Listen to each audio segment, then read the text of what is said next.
It's our 101st game. Would you rather me beat you 21-4, or would you rather me beat you 21-20?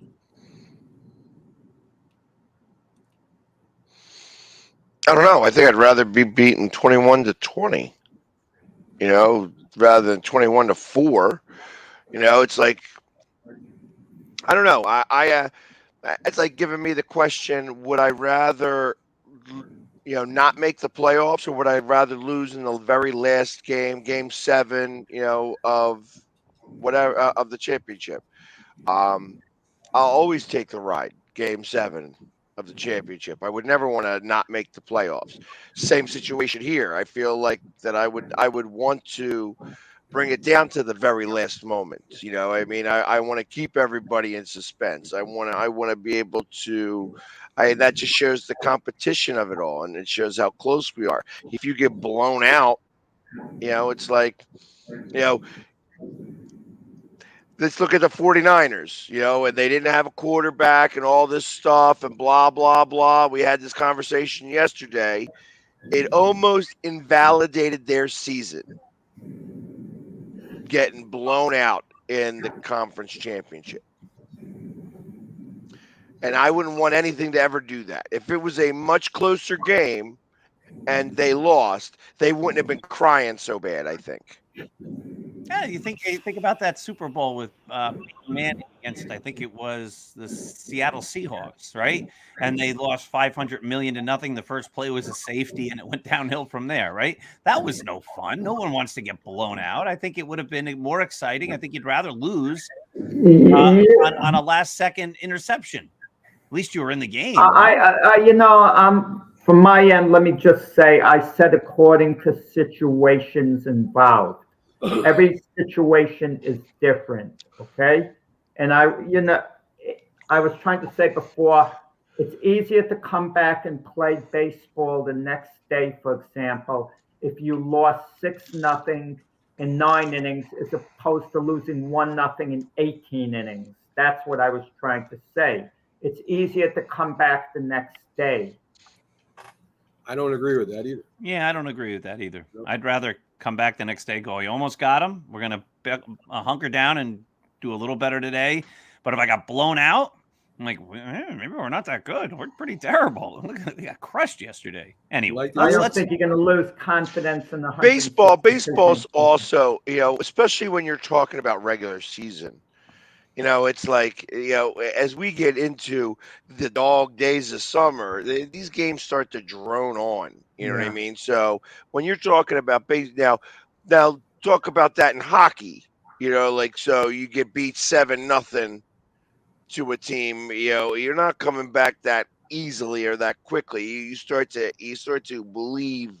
It gets in your head. It gets in your head some. You have a battle and you lose 3-2 or 1-0 in overtime and such. It's a whole different feeling about that. It's you get beat 9-0 in a hockey game and you ain't feeling it as good as you are when losing in overtime.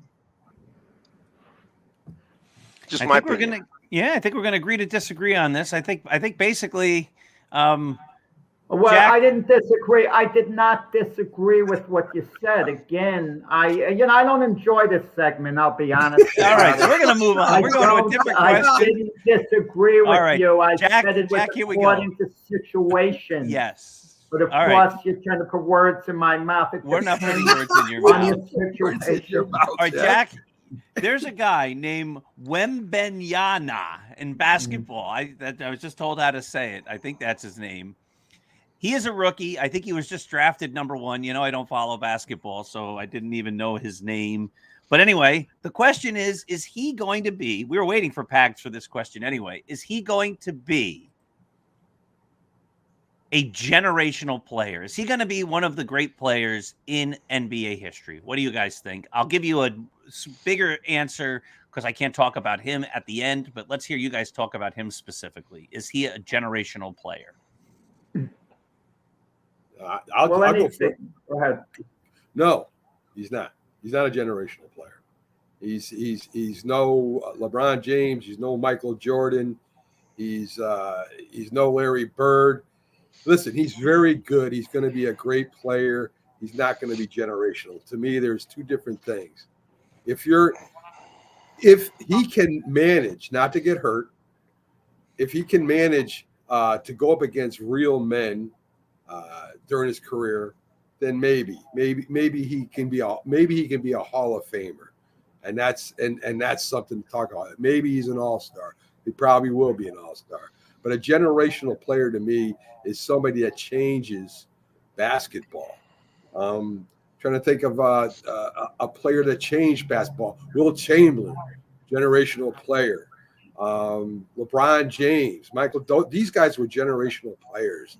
They changed basketball. They changed the way teams played against them.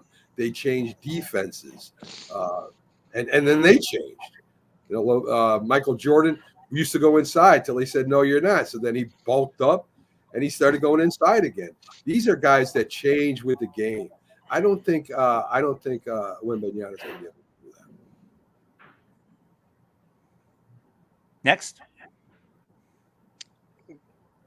I would say go ahead. Go ahead. I want to hear what you have to say before I talk about it. Yeah, I mean, no one knows for sure. I would say the answer would be yes, because he's 7'4", and he has all the skills of a smaller guy. He can play guard. I mean, we tend to stereotype according to body types a lot of the time, and it's even done that way in boxing. A shorter guy, they always say, can't out-jab a taller guy. Why not? It's about timing. Even if his arms are shorter, he can out-jab a taller guy.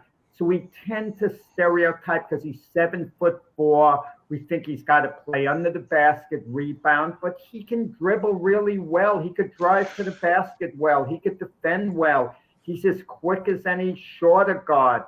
So I would say, yeah, if he stays healthy, there's a good chance he will be a generational talent, meaning when I mean by that, I mean as one of the greatest NBA players of all time, ultimately, let's say a top 25, maybe a top 10, maybe a top 5. I mean, we don't know for sure, but at the very least, he's going to be an outstanding NBA player. Maybe not in his rookie year, because it's really a boy playing against men in the beginning. But when he physically matures, everything's going to come together. He's a virtual can't miss talent because of all his ability. The only question is, how great is he going to become? Yesterday, Mac and myself were talking and saying, if he was another David Robinson, should San Antonio be satisfied? And the answer would be no. And David Robinson's in the Hall of Fame. Okay? So worst case scenario, Wembanyama, he'll be a perennial all-star, if not the best in the league. I don't think he's going to be. I don't think he's going to be as great. First off, I mean, the one thing he doesn't have going for him is that he's French.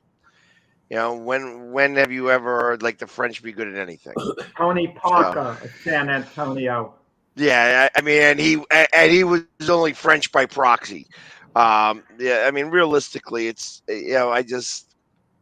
there's a certain heart level that most French people have, and you got to assume that he's got that same level of heart, and I think that's part of the problem.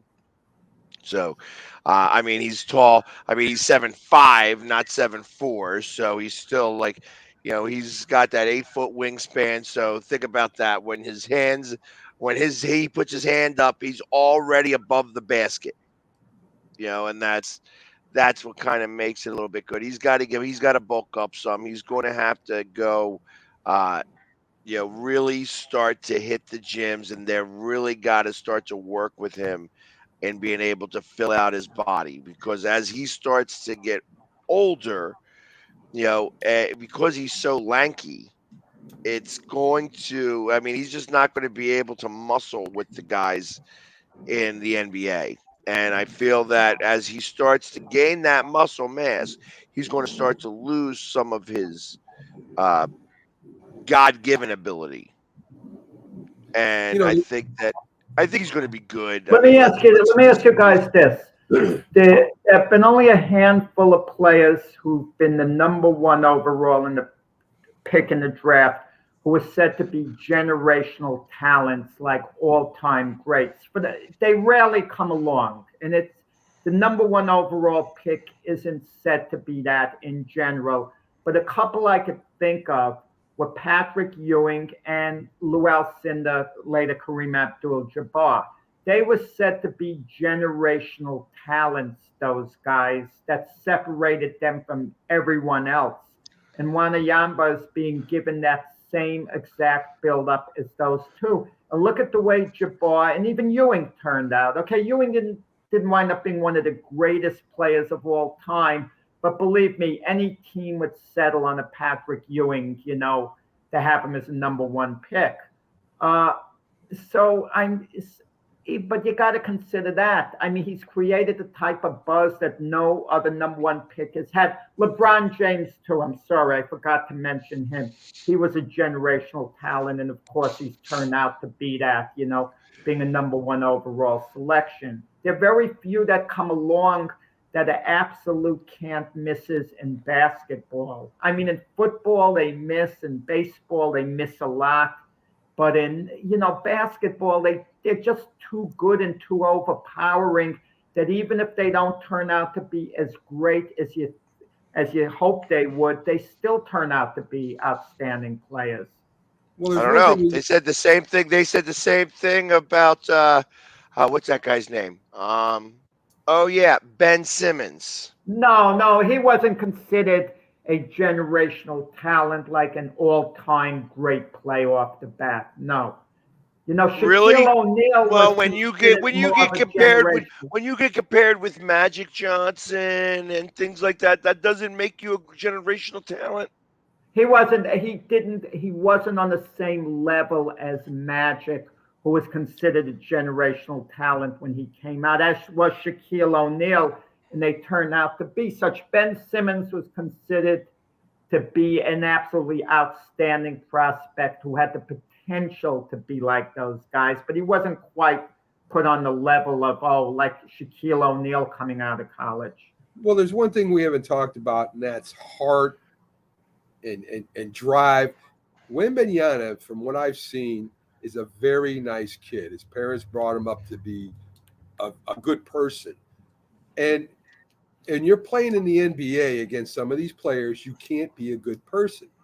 You've got to be a little mean. You've got to, Michael Jordan was mean. LeBron James has an attitude.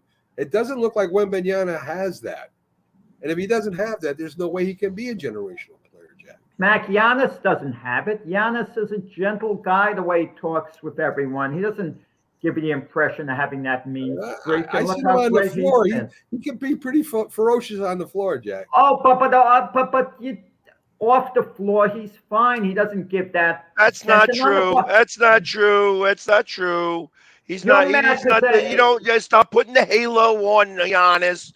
He's as much of an ass as everybody else is. You're mad because ask anybody in Philadelphia on how they feel about Giannis. Hey, no, I want to shoot my foul shots here. No, you're off the court. We're pushing you off the court. And he almost gets into a fight with the staff in Philadelphia and the players in Philly. He's an ass just like everybody else is. The Philadelphia fans were disrespectful to Giannis, and he gave it back to them. That's not true. That's not true. He was crying about the foul. I want to shoot foul shots. And they're like, get going. We don't want you here. We got to break down. Is there anything wrong? Get going. It's just like a lot of your opinions, Jack. Get going. He only wanted to work on his game, on his foul shooting. Wow. He was being a crybaby. He was being a big wuss. That's what he was doing. And he was then trying to show it up. And then they all got him off. They're like, no, get going. And these are the same This is our house. This ain't your house. When you're in your house, go take as many foul shots as you want to. When you're in our house and we got to change over for a hockey game, you can't be here. Bye. And that's what he was doing. He's being a crybaby. He was being a little wussy. That's what his problem was. I know, think so he's don't tell me commended. he's as sweet as can be. No, He's a big wuss. He's commended for after the game working on his foul shooting after the game. Tough question Okay. here. So here's how I was going to. I looked at it from a historical standpoint, and you guys have said basically a lot of these names, but you have like Paolo Banchero, Cade Cunningham, Anthony Edwards, Zion Williamson. Wasn't it a couple of years ago we were talking about, is Zion going to be a generational talent? Isn't he the big guy? What is going to change everything? DeAndre Anton or Markelle Fultz, Ben Simmons, Karl Anthony Towns, all these guys were picked number 1, which means that the experts, the people who are in the know, the people who understand basketball supposedly at a higher level than anybody else, made sure these guys were picked number 1. Jack made the point about football. Kyler Murray, Baker Mayfield, Myles Garrett, Jared Goff, Jameis Winston, Jadeveon Clowney, Eric Fister, Andrew Luck, Cam Newton, Sam. None of these guys became generational talents, yet everybody in the world, in the industry at least, were saying this guy is going to be a big-time player. This guy is worth taking your number 1 pick and investing in that guy, and he's going to be the guy to build a franchise around. And most of these guys never turned out to be that way. Well, so I think the odds are against Wembanyama becoming this generational talent. You also have to go by. So I mean, the media also like sensationalizes, what's in front of them, and you have to look at this draft as a whole. Yeah, this draft as a whole was not a great draft. There's not going to be many. I would even go as far as to say major all-stars that are annual all-stars. Yeah, there may be one or if lucky 2, but there's not going to be much of anything else. So you have to start talking about the one person who stands out amongst all of them. This kid's 19 years old. The upside is he has a tremendous upside. And that's what you got to go off of. Like this kid, he's a men against boys in France. So it's like when Kobe Bryant was playing high school ball, he was a men against boys there. Comes to the NBA and he worked on his craft. Now this guy is going to have to do all that work. He's got to put that work in, and it's like you mentioned about how it's, is San Antonio happy if they have another David Robinson? How about going the other way? Would they be happy if they have another? Who was the other really tall guy? Tim Duncan. Yeah. Are they going to be happy if they have another Tim Duncan? I would settle on that if I were San Antonio, even though Tim Duncan isn't quite one of the greatest players of all time. When we're talking about top 15, Tim Duncan falls a little outside that area, maybe slightly outside of the top 20, but I would settle on that. All right, so let's move on. We'll find out. Stay tuned to the Mac and Jack Show in 47 years, and we will let you know if Wembanyama became a generational talent. All right, so here's the next question. Who is the greatest offensive lineman in the history of the NFL? And I think this is a hard question to answer. We were talking about this before the program went on the air. I don't think many people pay much attention to the offensive line. I think that we're watching the ball, we're watching the quarterback, and we're watching what happens next. It's a handoff, it's a quick pass, it's a bomb. We're not really looking and judging who is really great. And I don't even know if we have a way. I remember when I was a kid playing with football cards and stuff. I loved my baseball cards. There were numbers on the back. I could compare them. I could say, you know what? I think Steve Garvey is better than Ron Say. He has more batting average points or whatever. Or I think Pete Rose is better than whomever. Look at his batting average. You looked at the cards of the offensive linemen, and it just told a story. There was like a little novel on the back. There were no statistics. Nobody knew anything about him. Is this guy good or is that guy good? How would you know?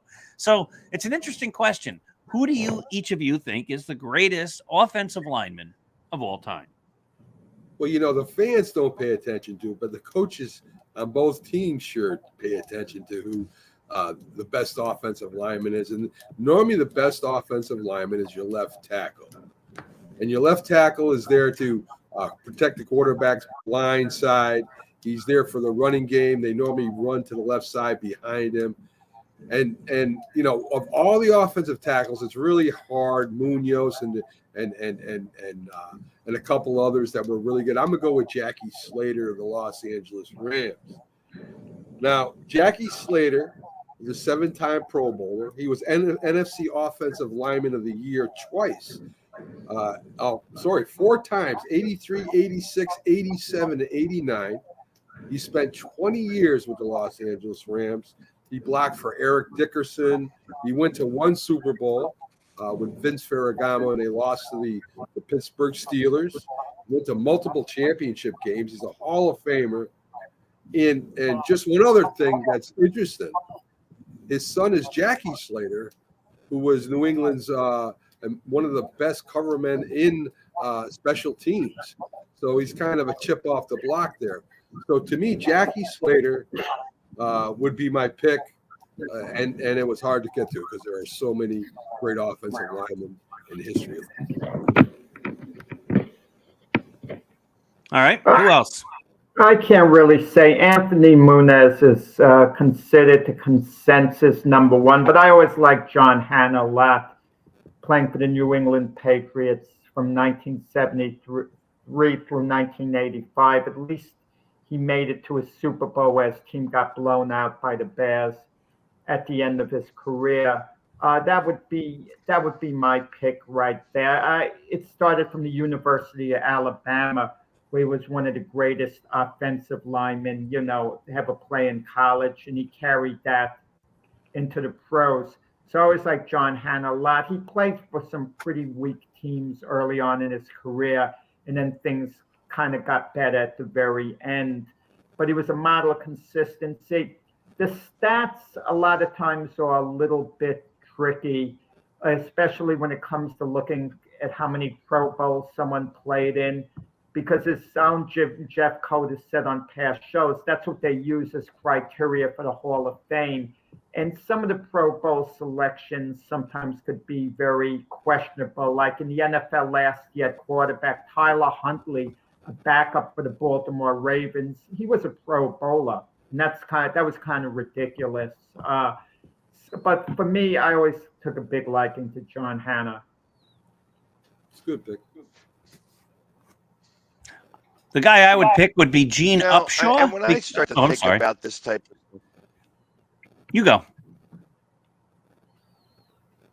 And when you look at this list, like I pull it up here now. Of course, they do have Anthony Munoz up front and Bruce Matthews, who I don't know much about, and Larry Allen, who was always. Yeah, Larry Allen seemed to play forever. I immediately think, Bruce Matthews I think of like Jason Peters, who's not on that list, who should be, but I feel like the fact that he hasn't been able to get out of the NFL for the last 4 years, like everybody says that you always play 2 years too long. He's played 2 years over the 3 years that he's played too long. So I feel that that's part of the issue that he's had, and that's why he's going down on that list and not still up there.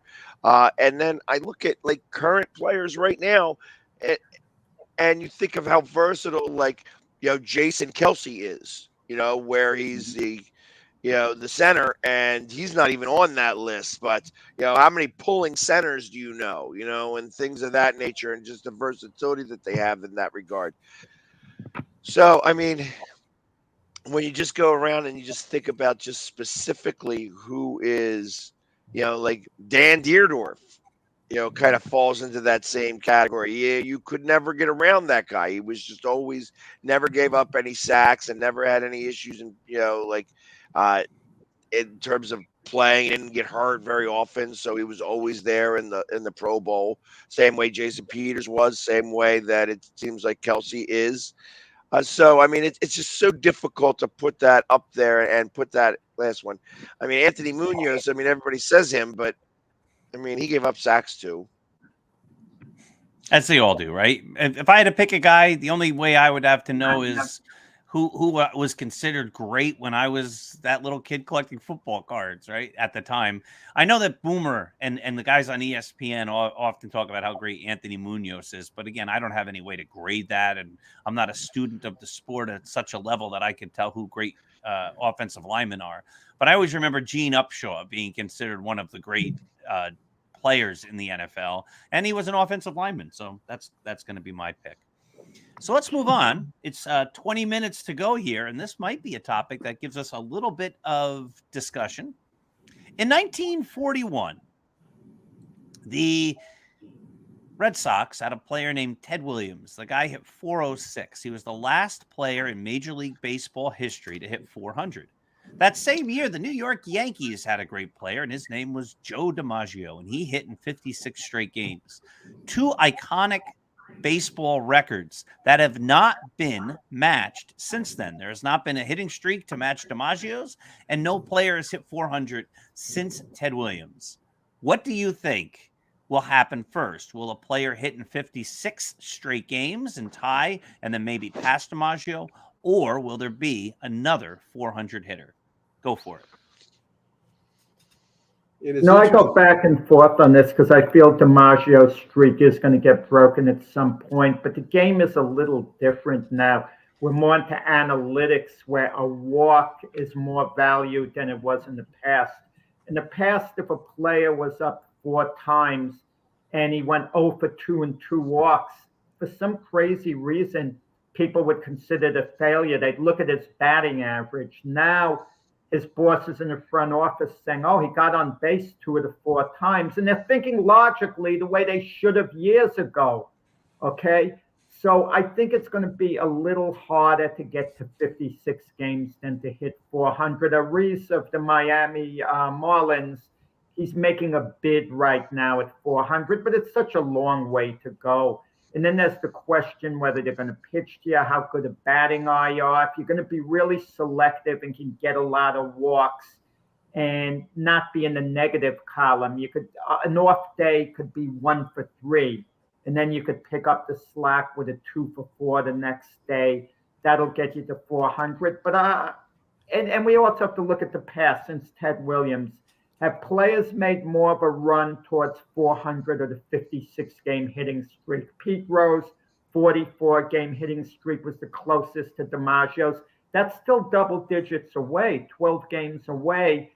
But yet, George Brett hit 390. Tony Gwynn made a bid at some point to go for 400. So Jack. Go first. Are you reading my notes? I have all of this right here. It's like you are telling exactly what I'm going to say. How could you read my notes here? Well, you shouldn't tell Mac things in confidence like that because he let me know what you had, but told me not to tell. But now that you blew Mac's cover, I can confess.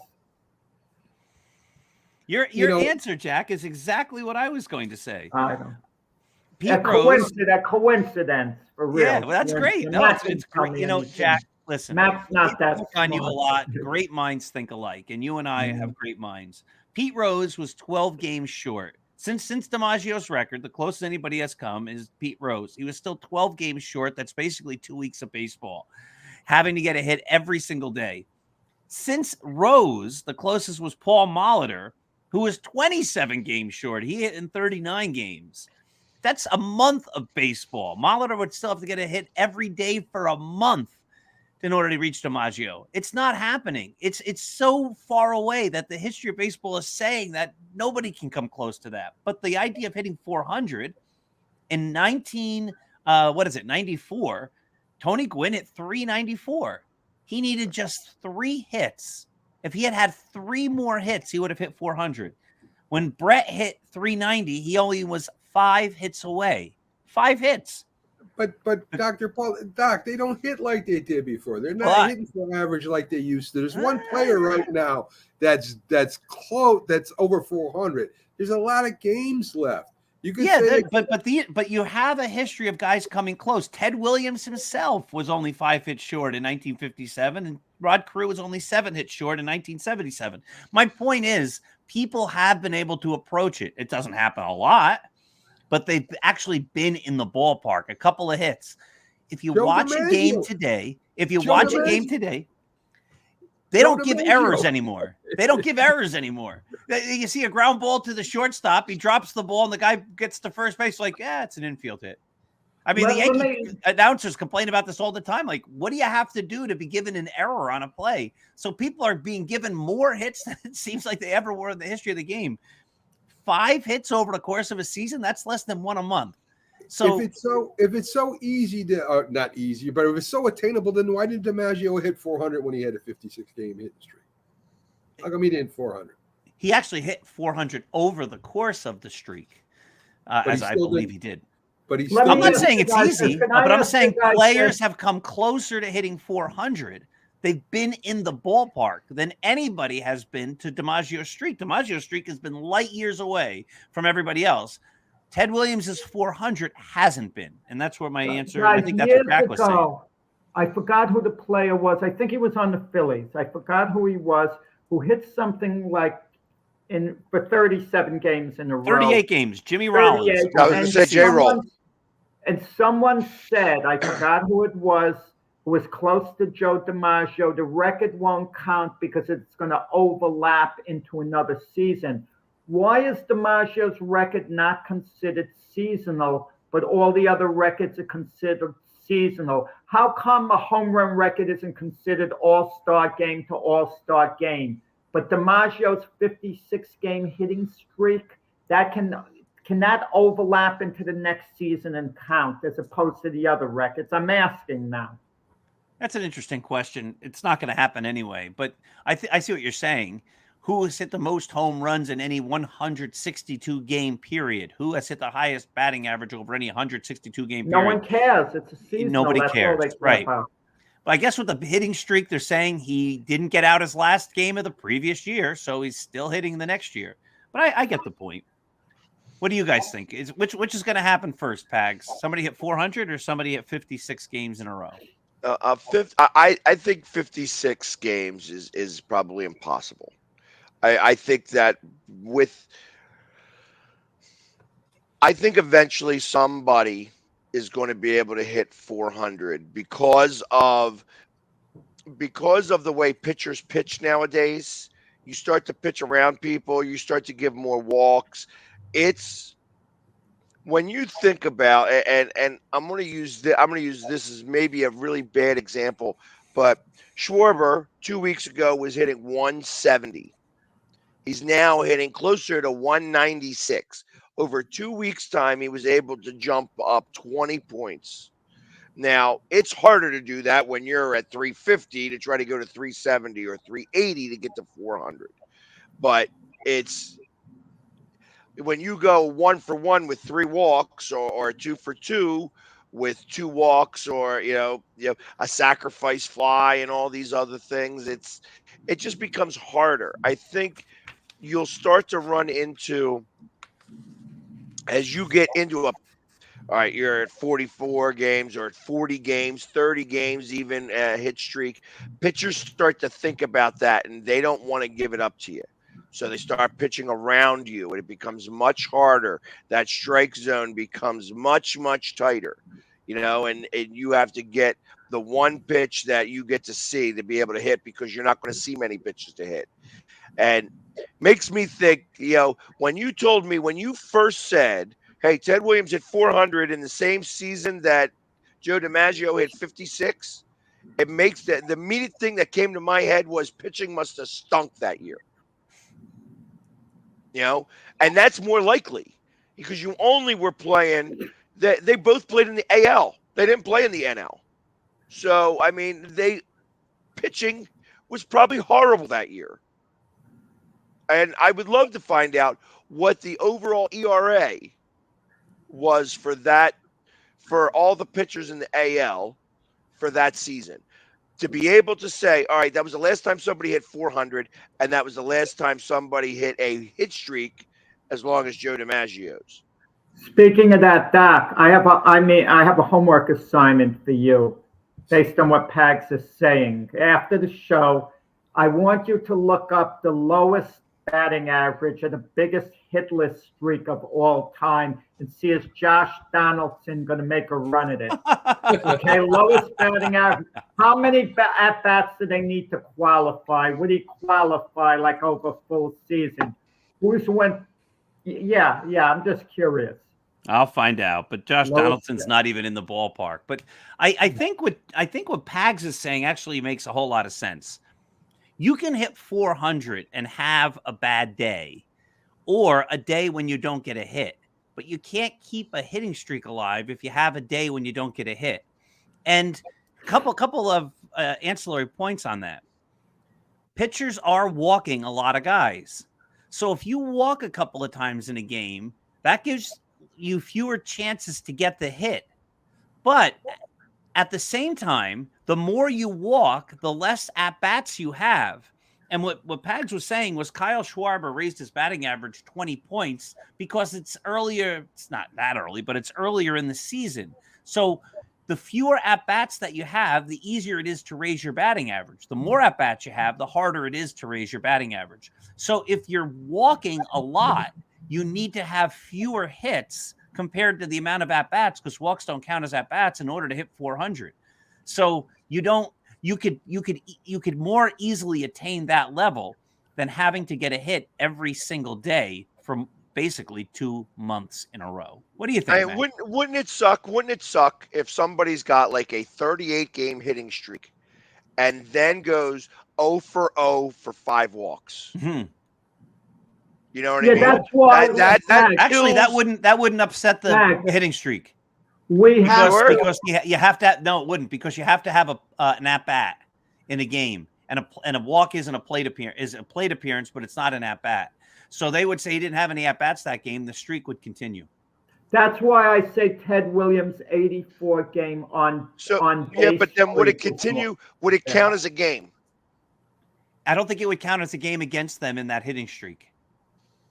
See, and how do you manage that now? Now, I mean, now we're talking about a big. That is the big. I think what you're saying, Pags, is if a guy goes 0 for 1 with 3 walks, his hitting streak is over because right. But if he goes 0 for 0 with 4 walks, then the hitting streak doesn't end. I don't believe. Yeah, but then you got to count the game too. Then you'd also have to count that game.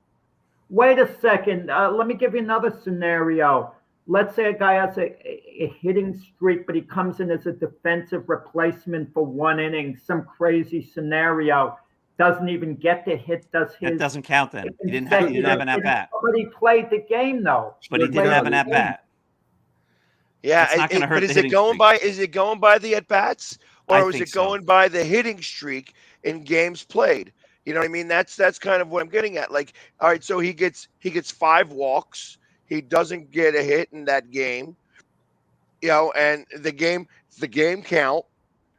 Does that go into the hitting streak here, or does it dissipate? Like, okay, he didn't get a hitting streak. He's now it's an on base. He's been on base in 31 games now instead of 30 games. You know, what I mean?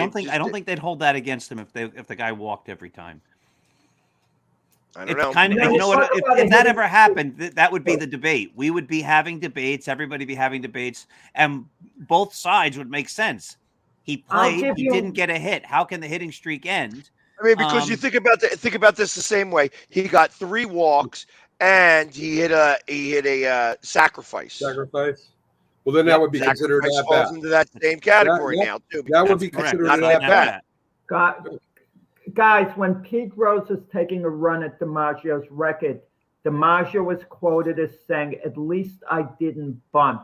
So if someone bunts and gets on base, technically it's a hit, but is it really truly a hitting streak in the spirit of the record? I think so. It's a hit. Got on base.